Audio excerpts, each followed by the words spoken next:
Good evening. This is a meeting of the Athens Board of Zoning Appeals. The time is 7:07 p.m. and the date is June 13, 2017. At this time, I will call the meeting to order. The board consists of 5 members and 2 alternates. The alternates taking full part in the discussions and becoming a voting member in the absence of a member or when a member abstains for conflict of interest.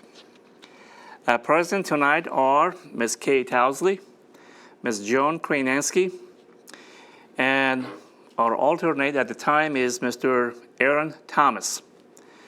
I'm John Goldsey, the chair.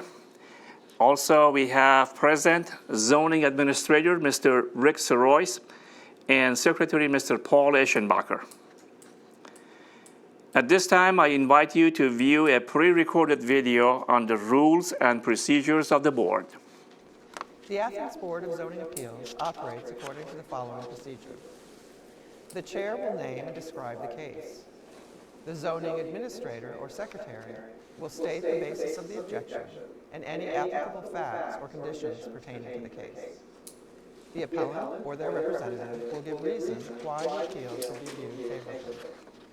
Anyone wishing to speak in favor of the request will be heard. Anyone wishing to speak in general comment will be heard. Anyone wishing to speak in opposition will be heard. If necessary, the appellant or their representative will offer concluding, summary, or rebuttal remarks. Testimony from the floor shall be closed. The board will deliberate and render a decision. According to Athens City Code, Section 23.07.03b, the board has power to grant variances from the strict application of the code, provided the variance will not be contrary to the public interest, the spirit of the code is observed, public safety and welfare are secured, and substantial justice is done. According to Athens City Code, Section 23.07.10c, variances from the code shall not be granted unless the board makes specific findings of fact based directly on the particular evidence presented to it, that the standards and conditions imposed in this title, if applicable, have been met by the applicant. Exceptional circumstances. There are exceptional or extraordinary circumstances or conditions applying to the property in question or to the intended use of the property that do not apply generally to other properties or classes or uses in the same zone. Practical difficulty and undue hardship. Because of exceptional or extraordinary circumstances or conditions pertaining to a specific piece of property, a literal enforcement of these regulations will result in practical difficulty or undue hardship that is unnecessary to the achievement of public purposes. Preservation of equal property rights. Literal interpretation of these regulations would deprive the appellant of rights commonly enjoyed by others in the same zone and the same vicinity, while a granting of the requested variance will not confer on the applicant any special privilege that is denied to other properties in the same zone and the same vicinity. Minimum variance. The variance granted is the minimum variance required to make possible the reasonable use of the property. Absence of detriment. The authorizing of such variance will not be of substantial detriment to adjacent property and will not materially impair the purpose of the zoning code or the public interest. Not of a general nature. The condition or situation of the specific piece of property or the intended use of said property for which variance is sought, one or the other or in combination, is not of so general or recurrent a nature as to make reasonably practicable the formulation of a general regulation for such condition or situation. Any person, resident, or officer, department, or appointed body of the City of Athens, aggrieved by a decision of the board, may petition the Athens County Court of Common Pleas concerning the illegality of the decision. Such petition must be filed within 30 days after the mailing of the decision of the board to the applicant. Thank you. Had confirmed 5 members on the board, and Mr. Baum is not here right now. So before I go on, I want to go to these cases. And is there any representative for case number 1, which is 20 Canterbury Drive? We don't have the appellant? I'm here, I filed, I filed a complaint against my neighbor. Okay, okay, but you are not the appellant. Pardon me? You are not the appellant, right? Okay. So we probably have to wait and go to case number 2. Case number 2 is the properties at 224 and 218. Would you be willing to hear this case with only 4 members? Yes. Okay. And case number 3, I'm sorry, 2 and 3 are the same. So what about you folks? Would you be willing to hear the case with 4 members? Okay, very good. There are 4 cases on tonight's agenda. One is the property at 20 Canterbury Drive. Case number 2 would be property at 224 West Union Street. The third property is 218 West Union Street. And the last case would be 55 Hospital Drive regarding a sign. The board requires to take testimony under oath. Would anyone wishing to speak concerning any item on the agenda, please stand. Anybody who wants to speak, please stand. Do you swear or affirm that any testimony you will present to the board will be the truth, the whole truth, and nothing but the truth? Yes. Thank you. Be seated. Thank you. We're just going to skip right now the first case because the appellants are not here. Case number 2 would be case 17-13S for substitution. And Don Linder is the appellant. The property is at 224 West Union Street.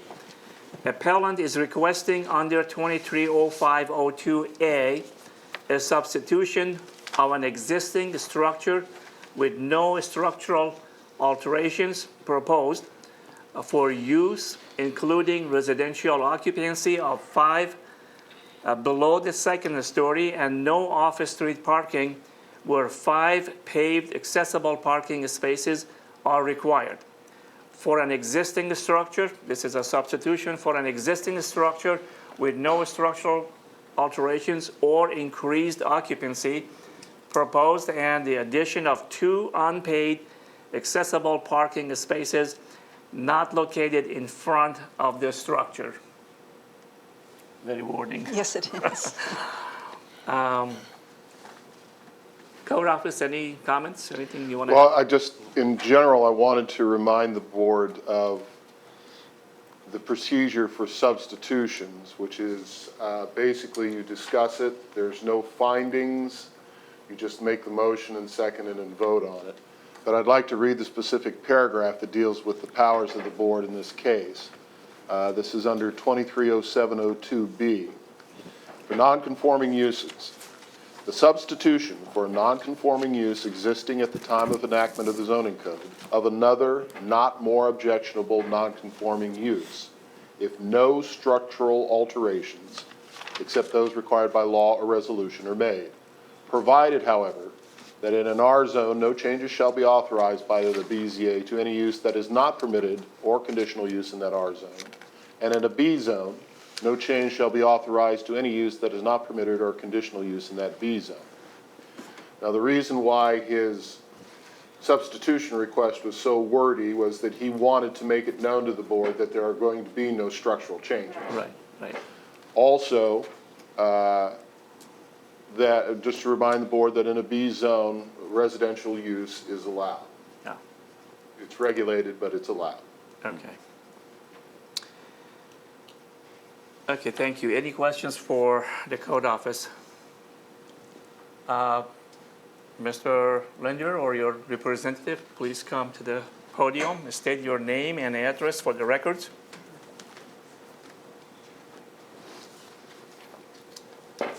My name is Steve Pearson. I'm here representing Don Linder, part owner of the property in question. And just for a point of clarification, the section that the secretary read is not the section under which we're appealing. There are 2 different sections about nonconforming use in the code, and there's a very distinct difference in the language and the wording. It talks about changes in an R zone to any use that's permitted in any R zone in the A section. In the B section that Paul referred to, it says changes only that are permitted in, say, that R zone. So it's a difference between the word any and that.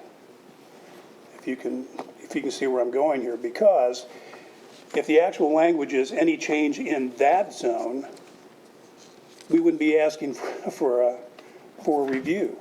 We'd be changing it to a permitted use. And so there'd be no need to come here tonight. So if you look at those two sections, I don't know if you've got copies of both. I think the of them. section says that if the zoning board approves, so based on that, they just need the approval from us. All right, I just wanted to make that clear, that Yeah, that language is different Okay. in two different sections of the code there. So just to start back in, several weeks ago, we were here presenting both these cases, and we were asking under the board's appellate jurisdiction to determine that the application of the code was not proper, and then a permit should be, the board should allow that. And we failed 3-2 to convince the board of that. At the time, we reserved the right to come back and ask for a substitution of nonconforming use. And so that's why we're here tonight. In a way, we had the same problem this time as we did originally. We were not given the specifics on which we were nonconforming, although there was discussion about residential use on the first floor and an insufficient amount of parking. There was a little bit of discussion about, is parking at ground level actually a prohibited use in B2 and more restrictive zones? But as you can see, we didn't actually have a document. I worked with Paul to come up with the wording for the agenda because we're coming up to the timeline for the advertisement. So I actually wrote the description of the substitution. So what I did was I tried to describe what was there and what we wanted to substitute. So just, we still kind of had that confusion going into it. In the documents that I provided, most of those that I originally gave to the Code Enforcement Office were documents you had in your possession at the first hearing. Really, the only additional document is there's going to be a couple of them. Let's see, we're doing 118 first, right?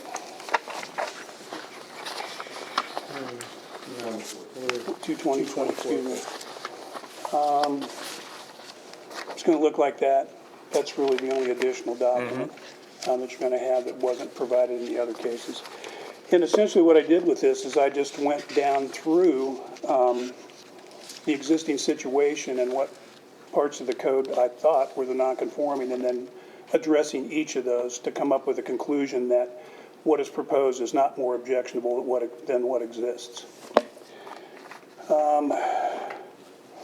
So of course, the first paragraph basically just describes what's there at the property, and the interpretation of extending or altering the property is what, kicks in the review under a non-conforming situation. So we know of two, maybe three. On the first one at 224, there is residential use at grade on the first floor in a B3 zone. There's no parking, and there's a parking space required for each resident. And then in the assumption too, we'll also argue that parking at grade on the ground is more desirable than essentially what I argued was building a parking garage, is what you'd have to do if that prohibition really exists on ground level parking. In the synopsis I gave you too, in that area, that's been zoned B3 since 1969, so it's been almost 50 years. And there have been, all the businesses that were there are now gone. Curtis Towing was right there for a while on either side of the street. The Happy Cat drive-through, let's see, I think it's over in the M zone. The dance studio was there for a while, but at the current time, there are no business uses in that area at all. They're all residential uses. There are 17 privately owned properties, 26 total parcels.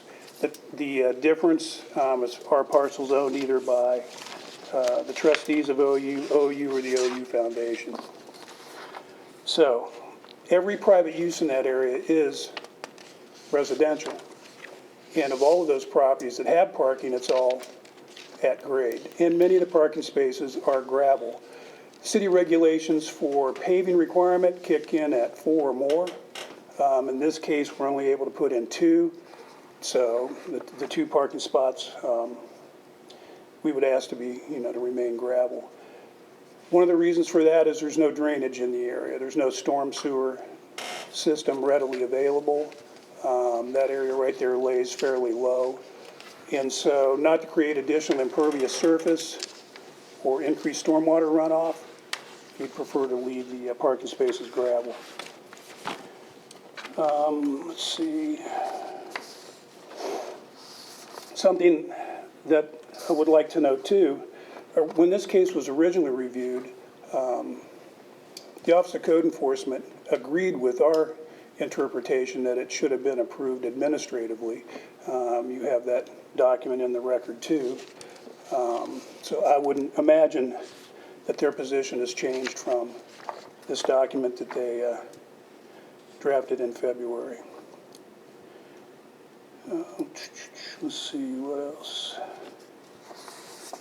Another thing I'd like to bring to the record here too, I was the Director of Code Enforcement when the ground floor residential prohibition was passed. And to give you a little history on that, I was getting calls from other municipalities that wanted to know how we kept our downtown area street level businesses from converting to residential use. A lot of communities that are bypassed or where large developments have happened outside their historic downtown area, there's been a propensity for them to be converted into residential, which is not what you want at street level. My response to that at the time was, we have parking restrictions that nobody can convert residential into the B2D downtown area here in particular because there isn't anywhere to put parking. And the parking garage doesn't count toward residential use. It wasn't until the Bellavino case on Stimson that the idea of parking on the ground for residential use was even considered some kind of improper or non-conforming use. So historically, this prohibition on ground level parking for residential use has not been, it's a fairly recent development, although I want to kind of date myself because it'd have to be more than 10 years ago, but in my mind at least, that was not what was intended with the original drafting. It was meant to address the downtown area and not necessarily the outlined B3 districts. To give you another example. So, excuse me, but what does this have to do with the case we're looking at right now? I'm trying to address the idea of the ground level parking, that it's not objectionable. But we're not reviewing ground level parking, are we? Well, there's 2 parking spaces. That's what the whole idea is here. But you're discussing ground level parking below a building, right? No. No. Okay. Well, you mentioned Bellavina, that's why, that's where that was leading, correct? There's parking outside the building at Correct. Bellavino. Okay.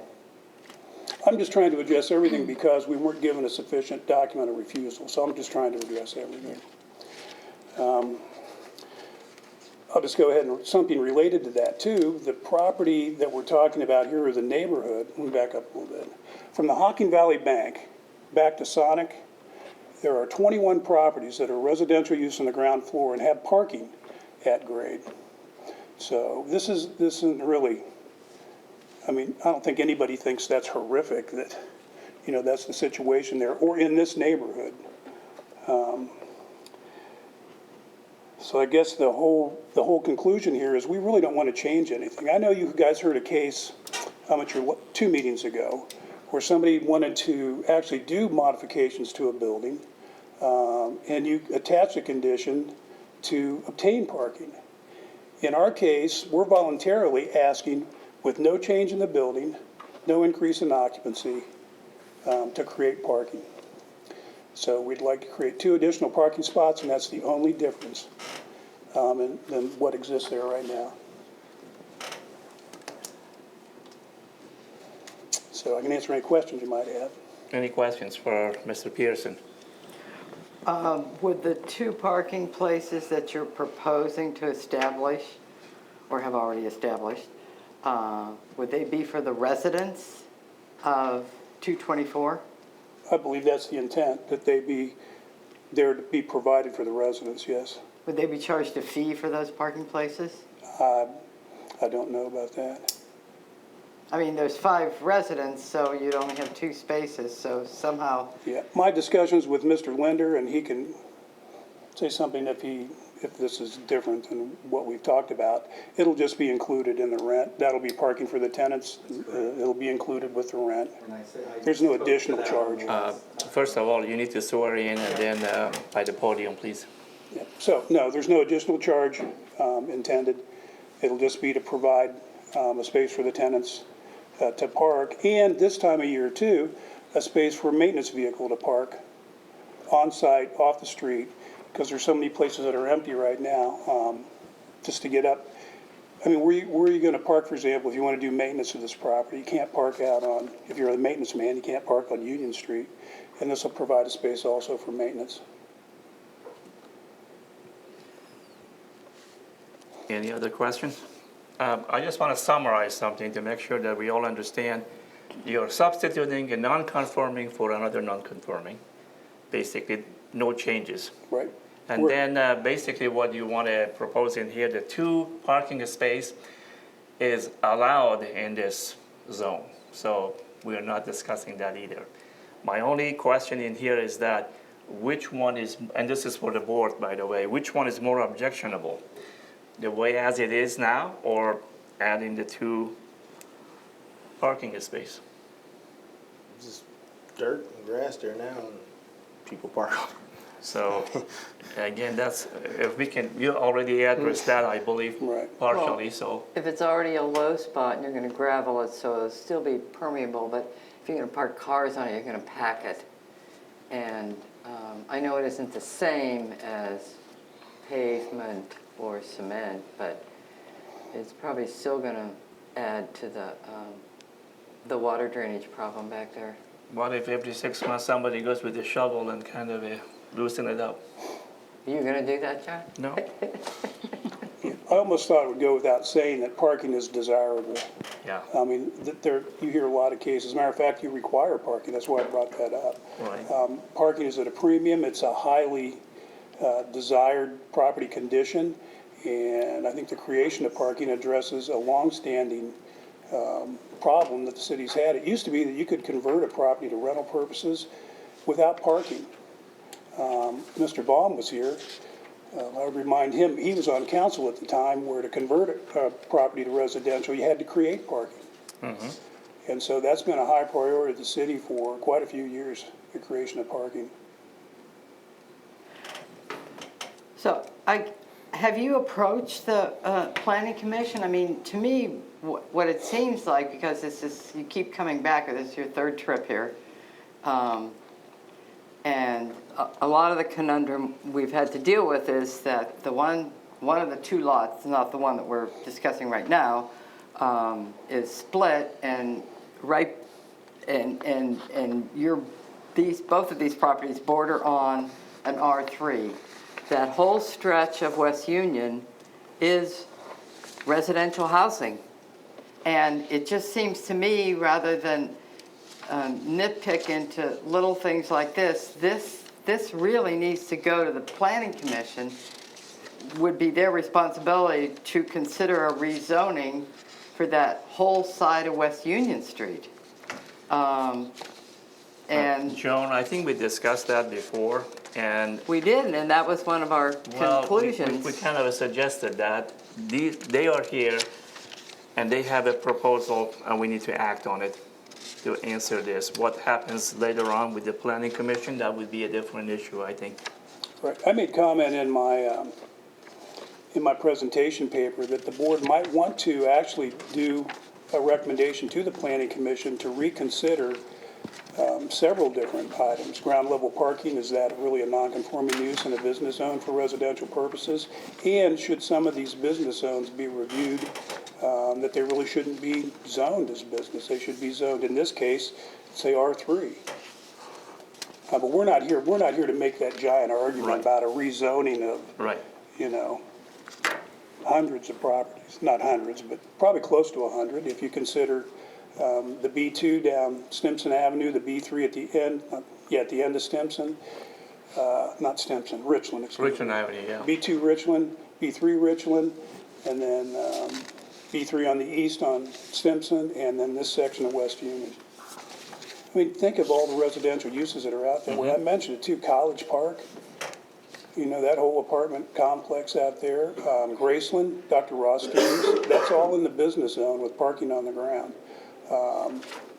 You have the Blue Line Apartments, you've got Solon Bloom's Harold Blick residential development. That's a huge problem. We're here just, you know, asking for a very small change in a non-conforming use. Any other questions? You may be seated for now. We may Okay. call you again. Is there anyone who would like to speak in favor of this substitution? Anyone who wants to make any general commentary? Anyone who wants to make any opposition? So, unless you have any questions for Mr. Pearson, we're going to close the discussion from the floor. And there is no findings to go through, so again, this is a substitution from a non-conforming to another non-conforming without any changes that I can see. And what they are proposing, it is permitted in this zone. So basically, we have to either approve or disapprove. And do you have any questions or comments on the being more objectionable, this new proposal, or? I myself don't see any. I guess my question is which section of the code are we going to use for interpretation? The section that. Well, section 230502A.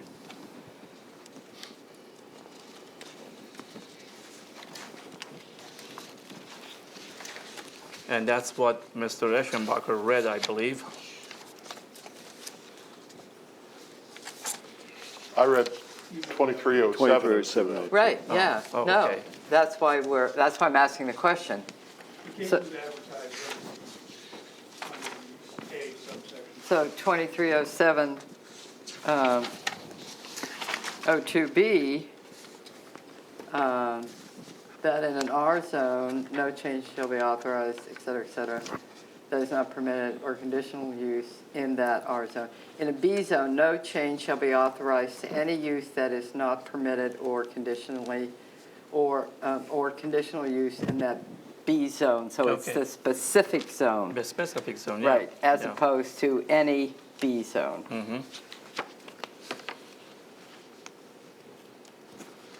Which leads you to what? Well, then we're looking only at the B3. I did just go over that earlier. And I guess I'm, oh, here we are. Being used for.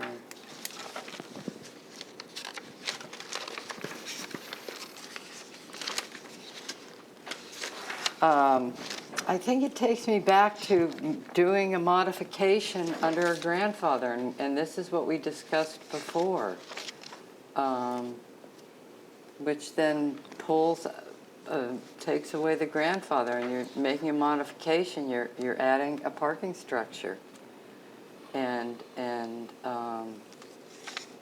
Not that I have any objection to additional off-street parking. I mean, Schaefer Street itself is crowded because there's many houses down there without parking.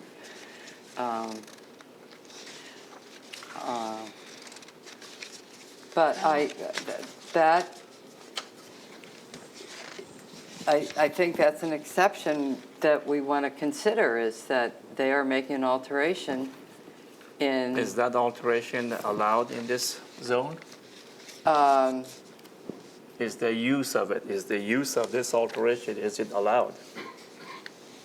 Wait a minute, say It's a that business again? zone. Well, if they were going to make, like, let's say, a building or accessory building or something, that may not have been, let's say they want to have like 3 or 4 accessory building, then that was not allowed. But having 2 parking space, is that something that is allowed? Its use has been allowed in this zone. Well, let's see. Accessory uses and structures. I'm not talking about accessory, and that was just an example. Okay, well, I mean, I'm just saying, I mean, that's my point on this, is when people have grandfathers, we have a lot of grandfathers in this town, and it's not that I have objection to the parking. I'm assuming that the 5 tenants already have a place to park at this point. But what concerns me is excess parking, taking up space for excess parking, I think, because it wasn't really clear in the presentation. So are you saying that they are having too many parking lot? Is the parking space No, is a problem? because what it says is desire to expand parking to create accessible spaces or to create extra parking for guests, visitors, or maintenance. The maintenance is, I understand the maintenance, but just to put additional parking back in that alleyway, I'm sure we all went back there. It's pretty cramped back there for perhaps guests or visitors. You know, I guess I take issue with that. It's just so cramped back there. I mean, we had a case not too long ago up off of South Lancaster, up on that hill, and it was so cramped up there. And I just think that kind of tight consolidation is. If somebody wants to put the entire lot of the B30 parking, wouldn't that be allowed? Well, they're allowed 100% lot. 100% lot Yeah. coverage. Because it's Right. business zone. And I wanted to remind that in this particular case for 224, we're dealing with a property that has no parking. Correct. They're adding 2. So in my opinion, there wouldn't be an excess of parking at 224. Because it's nothing there. Okay, I'm just saying what they wrote in their presentation, right? Currently, people just parking on the grass. Yeah. So this is an improvement to the Improvement. property, considering it has no parking. My feeling is that they are just trying to really provide a service to their renters, to their people. Service to the Otherwise- city, it's keeping people Yeah. from parking on Schaefer. Sure. I see it similarly. Okay, okay. Unless if there is any further discussion, anything else you want to add, or we understand? No, I What just you- wanted to your express concern all is. that so that Okay. we, Consider. Okay. yeah. Are we ready to vote? I don't want to rush anyone into. Aaron? Well, you Yes, need a motion. yeah, okay. Okay. Who wants to read the? I'll make a motion. Thanks, Paul. I move that the board grant a substitution for nonconforming use under ACC 230502A in case 1713S, 224 West Union Street, of an existing structure with no structural alterations proposed for use including residential occupancy of 5 below the second story and no off-street parking where 5 paved accessible parking spaces are required for an existing structure with no structural alterations or increased occupancy proposed, and the addition of 2 unpaved accessible parking spaces not located in front of the structure. Second. Do we have? Second. Okay, Aaron, second. And are we now ready to vote? Yes. All in favor of this substitution, please raise your hand. So we have 4 to 0. You have the substitution. And I just want to clarify that we did not cancel or table the first case. We are just waiting. We changed the order. So if by the end of the meeting, the appellant for case 1 do not show up, then we will probably take a vote to what to do with it. Okay? All right. Case number 2 or 3 is case number 17-14S, the property at 218 West Union Street, Zone B3. Appellant is Mr. Don Linder.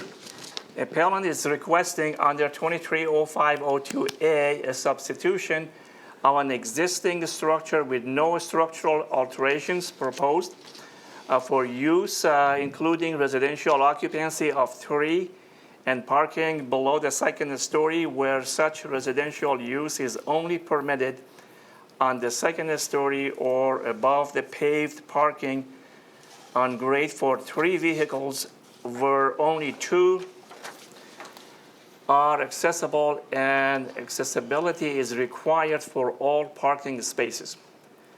For an existing structure with no structural alterations or increased occupancy proposed, continued residential occupancy and parking below the second story and paved parking on grade for 3 vehicles where only 2 are accessible and accessibility is required for all parking spaces and the addition of 3 unpaved accessible parking spaces not located in front of the structure. Did everyone get that? Yes. Okay, very good. If it was up to me, I would just suspend the rules and start voting for the second case the same way. Well, no, because what we have to realize is these 3 spaces are in an R3 zone. We discussed this the last, 2 meetings ago? Because we was looking at how a lot of the properties overlap on zones. Right, well, Yeah, that's so why this I'm is- talking about this whole situation needs to go to the planning commission to get rezoned on that side of West Union Street. I mean, they're all residential houses all along that, bordering on an R3. But the point is, in an R3, I think, we're talking about parking in an R3. Mr. Soros or Paul, maybe you could clue us into what could be restrictions on just putting parking in R3 lot. Well, they would have to follow the general. Well, I mean, the parking lot is usually considered 4 spaces and above. They're just putting in 3. So the normal things such as paving, landscaping and stuff do not apply. In general, parking lots are allowed in R3. I'm not sure what else you need to. Well, this is the issue that I wish I would have asked Lisa to come again tonight because we have two different zones that we're dealing with, and this is only being brought up in one zone. And this is where the real crux of the problem comes to bear, I think, is that we're dealing with a lot that is a split zone. Let's hear from the appellant. They may have an answer for us. Mr. Pearson, you are still on the road. Yes. I'd agree with Ms. Kornansky. This situation, even though it's just one house away, is a little bit different because it does have the split zone, and we made that presentation a few weeks ago. Part of my argument, too, why at that time that the permit should have been issued and approved administratively because the portion where the parking was proposed was in an R3 zone where parking areas are a principally permitted use. They're not prohibited, they're permitted. Parking is encouraged. And as Paul mentioned, the requirements for paving, drainage, landscaping, all of those don't kick in until 4 parking spots. So we're only proposing 3 parking spots. So we believe that really doesn't even apply. And is it going to be a gravel parking? It's going to be gravel? Or is it going to be Parking paved? for 1, 2, or 3 is gravel. To give you a little more perspective on this, I was the code director in Nelsonville for 9 years, and they didn't have any regulations for conversion or creating parking, and I worked with the planning commission up there to come up with some. They have a paving requirement that kicks in at the very first space. So if you convert a dwelling unit or you create new parking, it all has to be paved. However, Athens has an allowance for gravel for 1, 2, or 3 spots. So that's, we're working with the regulations as they are here. I would want to point out too, there is some existing parking there. But as I put in my presentation, for someone, if you're the third guy in, you're the first guy in at night, you got 2 other cars behind you and they have to back out for you to get your vehicle out onto West Union Street. So we believe this is, there is a safety angle to this too, where you've got parking spaces that we're creating in the back where nobody has to move to get a vehicle in or out. So we believe that's, it's safer that way, and will make the existing non-conforming situation even safer. Tenants, if you have, and there's only 3 residents in that building right now. For the roommate that seems to be moving all the time, coming and going all the time, that spot in the back would be ideal for them to get in and out. And again, Mr. Linder, in a case, for example, where you might have all your residents there, say during the school year, a pipe burst, there's some maintenance thing that has to be taken care of. This is also a space where the maintenance man could park.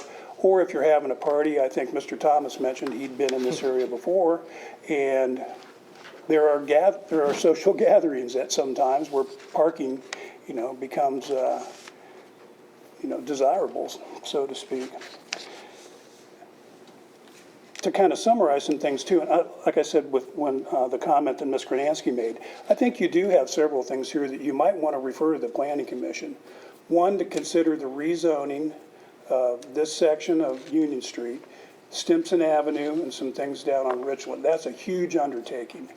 I can imagine, I went through some rezoning Excuse procedures. me, it really isn't our job to do that. I mean, if this is an issue for you or the person or persons you represent, then you should take this to the Planning Commission. We can only recommend that appellants move forward to the Planning Commission. Right. Or maybe Code can do that because they're represented at the Planning Commission, but that's really not our job to make recommendations. Well, I think if we're not asking for a variance here, but in your sections on variance, the very last finding is if this is of such a general or reoccurring nature that the code should be changed, then the board has to consider that. We're not using that as a criteria for consideration right now. But I think it is within your jurisdiction to make recommendations to the Planning Commission. That's my opinion. Another one would be the reconciling of lot lines, where they split lots. This situation came up with Mr. Matters and I think the Cat's Den here a while back, and the Planning Commission moved the line. There are several places in town where these lot lines split the lots. So I think that's another thing that the Planning Commission and Council should consider. Also in our presentation, I had there, it's been 5 years since some confusion has occurred regarding parking on the ground for residential uses in business zones. I don't know why it was such a big deal at the time, and it's just kind of faded away. So I think that's another thing that you as volunteer board members, could use some guidance on from the legislative side. And I guess also the prohibition of residential use in zones other than the downtown zone.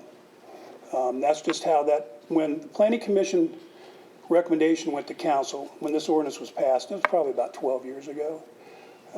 I can't remember any discussion about the B3 zone, to be honest with you. It was all about the downtown area.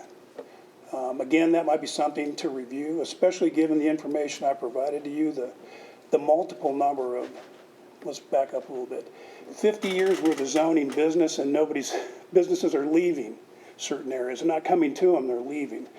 The businesses are going out on East State Street, and that's all zoned M out there, the biggest part of it, especially on the south side of the road. So those are just some things I think that beyond this case, I think ours is pretty simple. All we're asking to do is add 3 parking spaces. Right. We don't want to change anything. We want to create more parking for the tenants. We want to make it safer. We're just asking for 3 additional parking spots. They'll actually be located in an R3 zone where parking is principally permitted. Any questions for Mr. Pearson? Yeah, I guess, quick question. I mean, I did review it, I didn't measure it. How much of that back part of the lot, what is the measurement of the portion of the lot that's in the R3 zone? And how much of that, what would be the measurements into the 3 parking places that are gravel back there? Do you know? Right off the top of my head, I don't, but in the packet of information that I originally provided the code office, was there's a Yeah. site drawing Yeah. of the property and the location of the parking, and I also drew where the district or the zone division line is located. Yeah, I thought it was in here.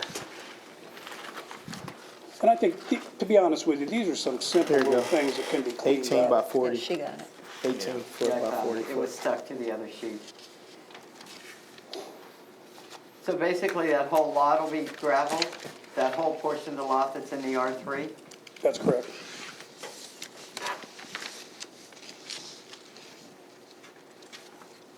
Again, cut the same arguments. We're not required to pave it. There isn't, even if you would pave it, you would be causing more detriment. Right. In our opinion, than less detriment with the pavement. You're creating impervious surface. There's nowhere to drain the stormwater off to. You're creating heat sink. You're just compounding the problem rather than trying to address an inadequacy or a deficiency. This is the best possible solution that we can see to create additional parking. Thank you, sir. You may be seated for now. Thank you. I don't think there is anyone, but I need to read this. Is there anyone wishing to speak in favor of this request, in general comment, or in opposition? I saw your hand going up. You were just a scratch. Okay. Okay. We close the discussion from the floor. And let's make a motion before we forget, and then we can discuss further. Okay, you did a good job last time. All right. I move that the board grant a substitution under ACC 230502A in case 1714S, 218 West Union Street, of an existing structure with no structural alterations proposed, for use including residential occupancy of 3 and parking below the second story where such residential use is only permitted on the second story or above, and paved parking on grade for 3 vehicles where only 2 are accessible and accessibility is required for all parking spaces, for an existing structure with no structural alterations or increased occupancy proposed, continued residential occupancy and parking below the second story with paved parking on grade for 3 vehicles where only 2 are accessible and accessibility is required for all parking spaces, and the addition of 3 unpaved accessible parking spaces not located in front of the structure. Do we have a second? Second. Aaron, second. Any further discussions? Aaron? No? They help in the off-street parking problem. Okay. Just- I remain persuaded by Mr. Pearson's argument. Joe? I still think that we're messing with a grandfather that we shouldn't be messing with. More so this one because they have everything they need to operate as a rental and including parking. Even if it's a substitution of non-conforming? Yeah, or absolutely, I'm sorry. non-conforming? No, I don't think it's necessary. I think it's absolutely not necessary. Are we ready And what to- happens is when you add additional parking, you add additional tenants. So, Well, I don't think that would be something we can speculate right no, now. I'm Yeah. just, but, if we want to have a conversation, then that Yeah. is exactly what happens. If people want to be there, they can park, on Schaefer, which is what we discussed, is the issue right now is people parking off-street. There's just no parking on Union Street. No, but this house has Yeah, a it has, driveway yeah. that's sufficient, right? Yeah, Yeah, it's already there, but I mean, I think they're helping a problem that we just discussed 10 minutes ago of people parking on Schaefer Street. And the minimum amount of parking spaces is usually the issue of having property owners create parking. They came to us to create parking in a area that's nothing but dirt right now, which people can park on if they decide to park No, it on. wasn't dirt, it was grass, actually, and there was a tree there which was cut down. And what you have to realize is we don't really want to park over all available empty space around all houses, whether it's an R1, an R2, or an R3. Okay. Are we ready to vote? All in favor of this substitution, please raise your hand. All opposed? So you have the substitution 3-1. Okay, let's go to our last case. I have to read this stuff before you come. Case number 17-15V, this is the variance case. Property at 55 Hospital Drive, Zone B3. Kessler Sign Company is the appellant. Appellant is requesting variances from ACC 230313I2D to allow a directional sign 7 feet 2 inches in height, where 3 feet in height is the maximum allowed. To allow that directional sign to be 19.5 square feet in area where 3 square feet is the maximum allowed. And to allow 2 directional signs at ingress-egress intersection where 1 directional sign is the maximum allowed. Going back to the code in office, no comments? Pretty clearly explained what they. Okay. Sir, you may come to the podium, state your name and your address for the records. And it's good to see you again. Good to see you. Ray Lynn with Kessler Sign Company, 7240 Cattle Drive. First of all, I'd like to explain why I'm here and the issue why I'm here. What's happened is the Castrop building had the cancer patients coming in the front of the building. And the issue was that they were parked, I believe, about 50 to 60 yards away from the building, and they were walking to the front. They had explained themselves to evidently either the nurses or the doctors about possibly where could they park that was closer to walk into the building. At that point, they've gotten together, and Oblenis has decided that they moved it to the side of the building. Do you have the pictures? Do you have? We have that one. Yeah. Yeah, I'm just trying to decide which street is Actually, it's which. this- And Actually, it's Yeah, this I right here. couldn't- yeah, no, I put question marks here. Okay. The entrance is here off of West Union. So this is West is the- Union? The entrance coming in is here to West Union. This is the first, this would be the first turn in. You go back To to the the emergency emergency room, right, Yep. okay. And And then then this that's would going be- into the parking lot? Right, And this that's is the Castro? Okay, and what they did is, they went from the entrance to this side. And as you can tell, this is all parking right here, okay? And there's only one entrance to this area. So what they're wanting to do is, they're wanting to have all the, it said chemo patient parking on the other side, which we got rid of that.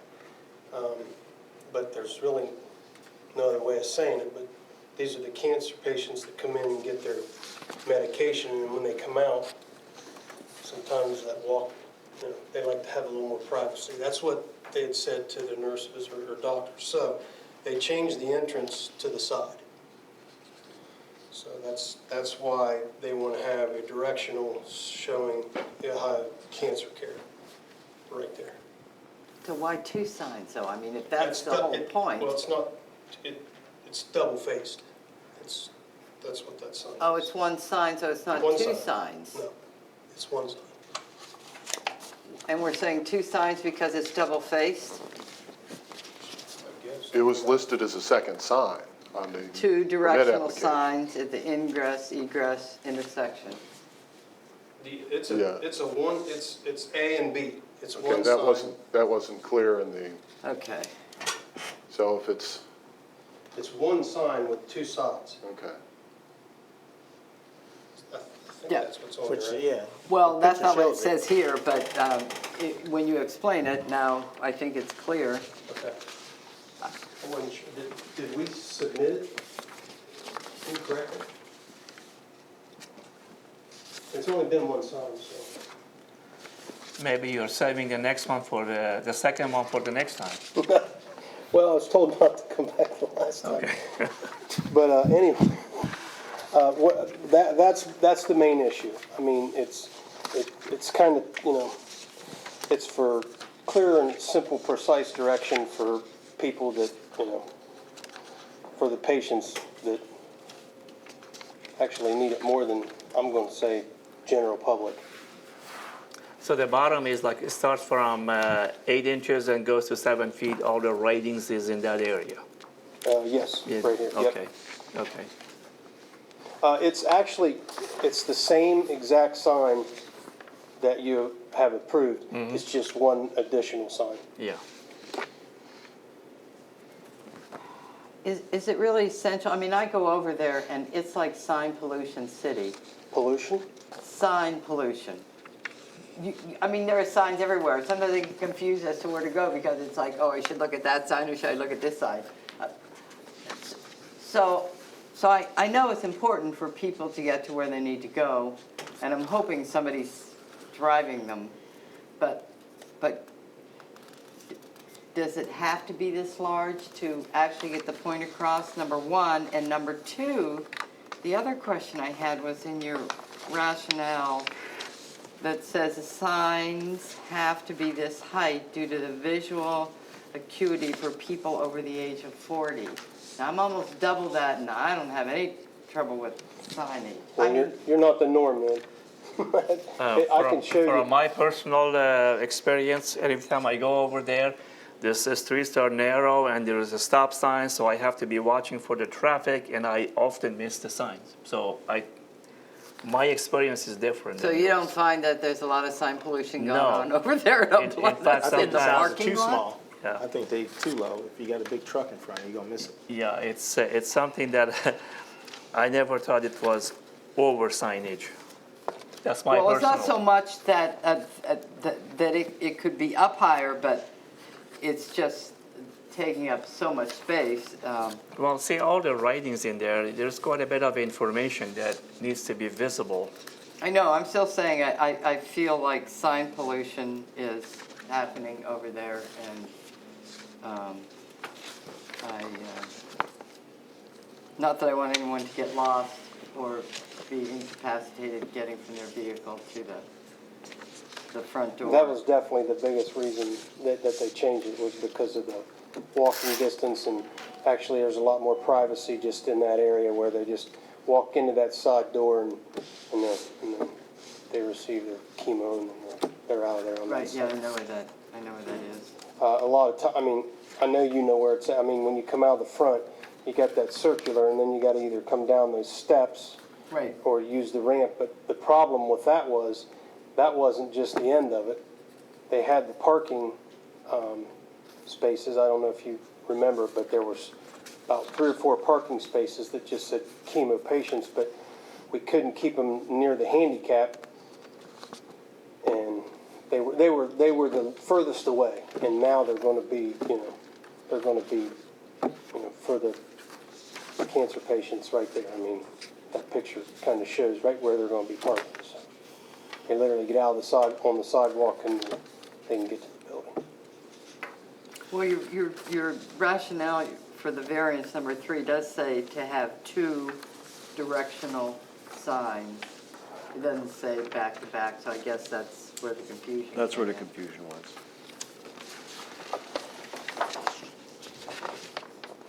The variance that you submitted, the paperwork you submitted for your variance answer, on number 3, it says have 2 directional signs, instead of face A and B, like you showed.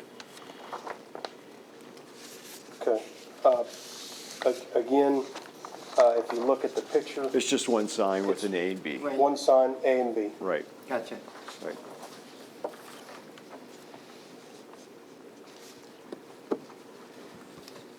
Okay, any other questions for the appellant? You might be seated for now. I'm gonna just read this because I guess I have to.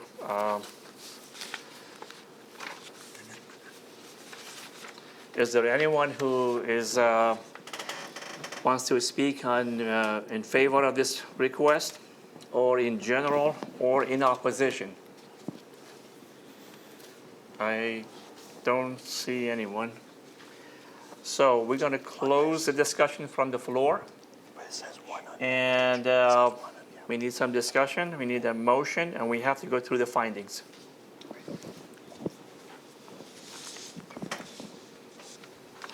You want to go 3, 4, 3? Sure. I move that the board grant a variance in case 1715V, 55 Hospital Drive, from ACC 2303-13 I2D to allow a directional sign 7 feet 2 inches in height where 3 feet in height is the maximum allowed, to allow that directional sign to be 19.5 square feet in area where 3 square feet is the maximum allowed, and to allow one Two-sided directional sign. One two-sided directional sign at the ingress-egress intersection where one, do we even need that part? No, we don't. So I'm going to strike that part. Yeah, just strike that Please part. forget I said that. Correct. Second? You want to second me? Second, I'll second. Okay, we have Joan second. Okay, very good. Exceptional circumstances. Are there exceptional or extraordinary circumstances or conditions applying to the property in question or to the intended use of the property that do not apply generally to other properties or classes or uses in the same zone? This is all hospitals, so there is no other, there's no other examples in there. Are we good on that? Yeah. Practical difficulty and undue hardship.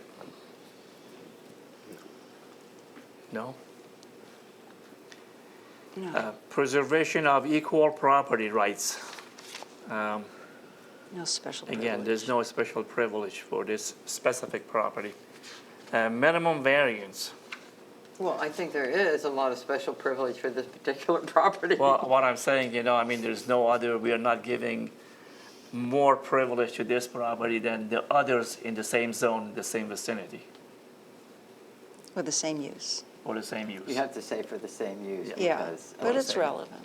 It's denying this property in the same zone, in the same vicinity, it doesn't say the same use. No, but You made in that this up. case, I'm just saying, we have to admit that Yeah. we are making exceptions Right. But sometimes because we have to. of its social services. yes, Right. yes. Okay. Minimum variance, this was minimum variance 3 meetings ago, and just started getting a little bit more than minimum now, but I think it is minimum as of now. Absence of detriment. There is not. No, none.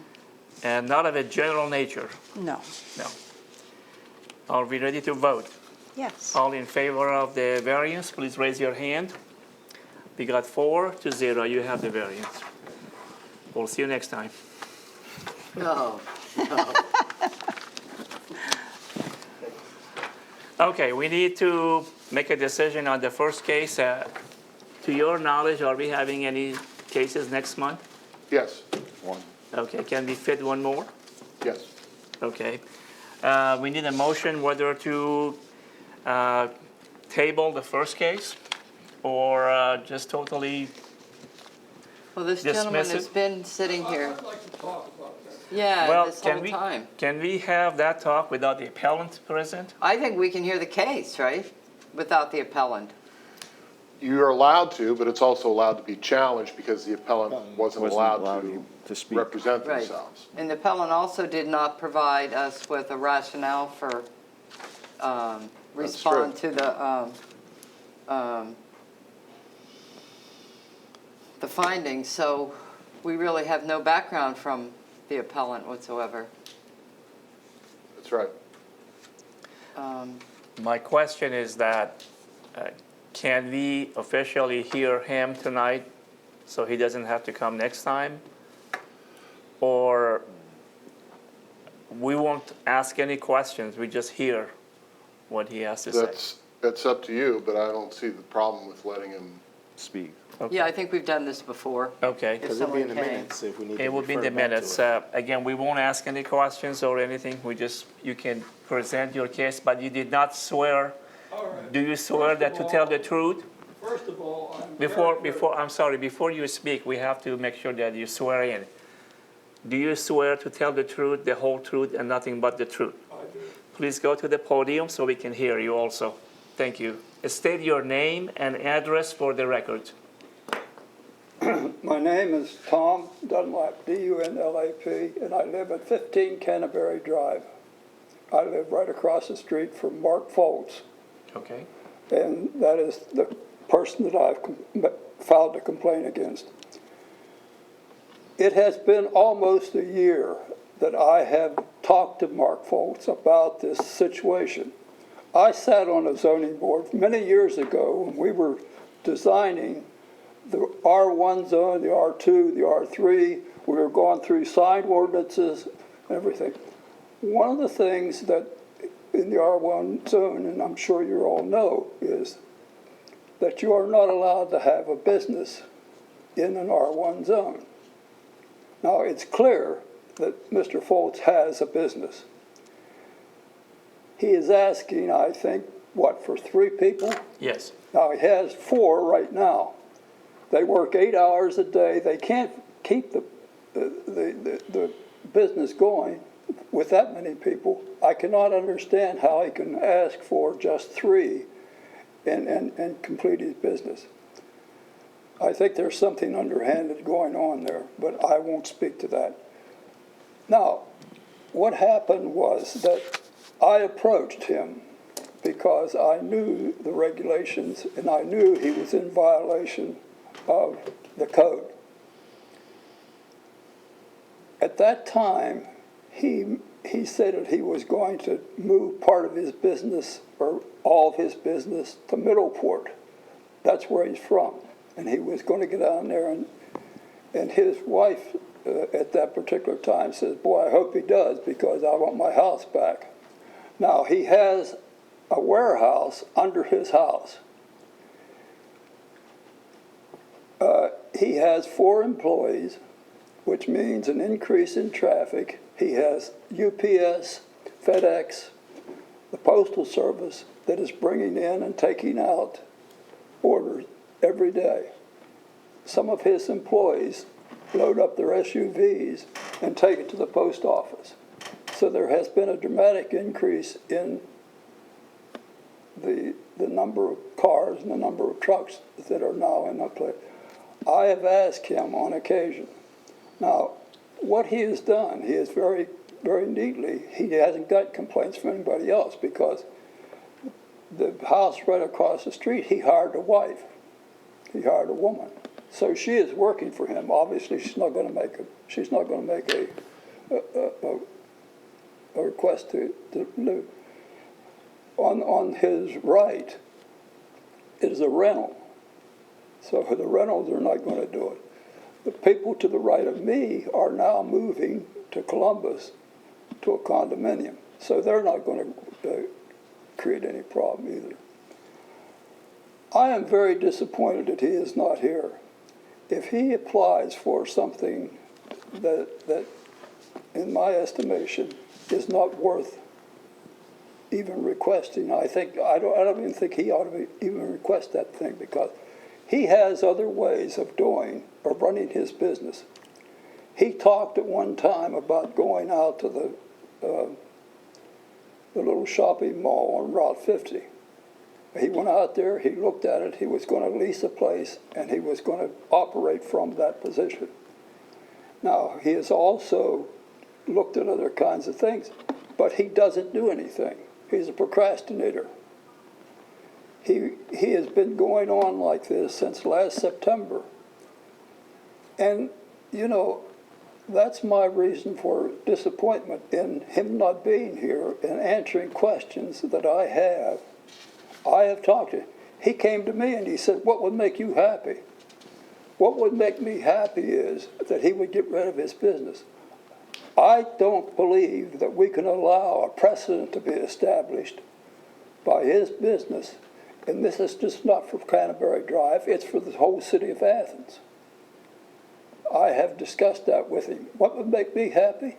It would make me happy if you find a place in a business area and you can move your place to a business area. He has even asked my wife to work for him. So he is trying to pad his position. And I may sound a little bit disturbed, and I am, because I just assumed that he would be here tonight. I don't have anything else to say. I'm just dumbfounded by the fact that he's not here. I don't know why we have to even delay it, in my estimation. I don't think he ought to be given permission to hire more people. Traditionally, we have had cases that the appellant did not come. And actually, as Joe said, we do have the right to continue with or without him, but as a courtesy, we have been giving the appellants a chance to come back. And sometimes there are emergencies in the family, there's cases that we cannot propose, so we're going to have to take a vote on that. We probably will not cancel or dismiss it, but we probably will table it. And as far as moving the business out, to my understanding, you're allowed to have an office with one employee, so that would be legal. Yes. And so the only question that we are discussing right now is for the additional 2 or possibly the 3 that you were mentioning. So, Yeah. and we will see what that happens. But thank you for your testimony. So, incidentally, what happens, maybe I can ask you this question, what happens if we refuse his 2 additional, the variance is not approved? He'll be given the written order to only have one employee, and then we'll try to check on that afterwards to see that that's what he's carrying out. Well, I talked to Ed Baum, and Ed, when I filed the complaint against him, Ed said, you're gonna have to police this. And I Yeah. will police it, because I do not think that he has the right to break the rules and do what he's gonna do. Well, that's why we cited it. Yeah, there was a letter was sent from the code office to him, giving him 30 days, I believe, to respond, and this is what the process is now. Yes, We're I going through. understand the process, but once again, it's a delay tactic that he keeps going and going and going. No, we won't allow usually more than, if he doesn't show up next time, we probably dismiss it. I'm furious that he's not here, because he has to defend himself. Okay, thank you. Thank you. So, speaking of this case, how would you like to proceed? Shall we move to table it? Okay. I move to table it till next meeting. Second? Second. Aaron, second. All in favor? So we have a vote of 4-0 to table that case.